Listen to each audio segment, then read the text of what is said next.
ទឹកធ្លាក់មួយកន្លែងលាក់ខ្លួនកណ្ដាលព្រៃ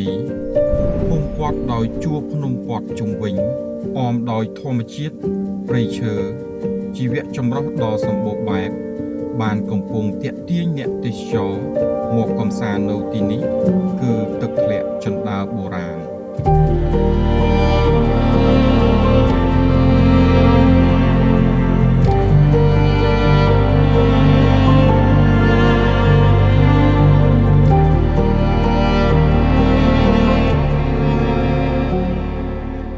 ទឹកធ្លាក់ជណ្ដើរបុរាណគឺជាទឹកធ្លាក់ថ្មីមួយដែលមានទីតាំងស្ថិតនៅក្នុងតំបន់ភ្នំតបជាងឬត្រូវបានគេស្គាល់ថាតំបន់ស្ទឹងពពកស្ថិតនៅក្នុងស្រុកស្រែអំបិលខេត្តកោះកុងដើម្បីទៅដល់ទីនោះបាន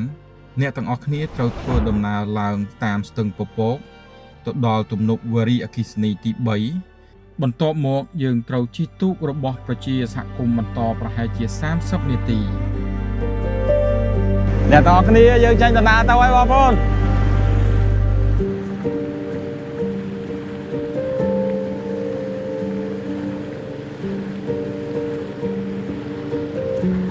កំឡុងពេលជិះទូកអ្នកទាំងអស់គ្នានឹងបានឃើញទិដ្ឋភាពដ៏អស្ចារ្យនៃរុក្ខជាតិនិងជីវៈចម្រុះក្រោមទឹកដូចជាសារាយឆ្លុះចេញពីទឹកថ្លាដូចកញ្ចក់ពេលអ្នកទាំងអស់គ្នាមកដល់កន្លែងនេះគឺជាកន្លែងមួយដែលថតរូបស្អាតជាងគេនៅលើផ្ទៃបឹងមុននឹងធ្វើដំណើរបន្តទៅមុខទៀត I woke up from a nightmare. Swear to God I was so scared. Never thought I'd go back there. To the shadows in my mind. The shadows in my mind. No, it's not like I don't need. មានប៉ុន្មានគីឡូបងហើយជា4គីឡូអ្នកទាំងអស់គ្នាយើងឈប់ទិញត្រីសិនដោយសារឃើញបងគាត់នេសាទនៅហ្នឹងហើយឃើញគាត់មានត្រីអញ្ចឹងទិញបាន3-4គីឡូដែរបងប្អូនបន្ទាប់ពីយើងទិញត្រីបាន4គីឡូបន្ទាប់មកយើងចេញដំណើរបន្តទៅទៀត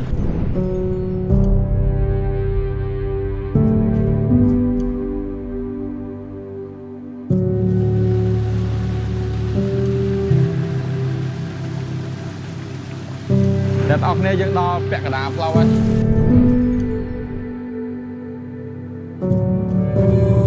No, it's not like I don't need somebody to save me. But you can't stop the bleeding. And I'm running out of time. I'm running out of time. I'm not giving up. I'm not caving in. Won't go down without a fight. I will stand my ground when the lights go out on my own this time. On my own.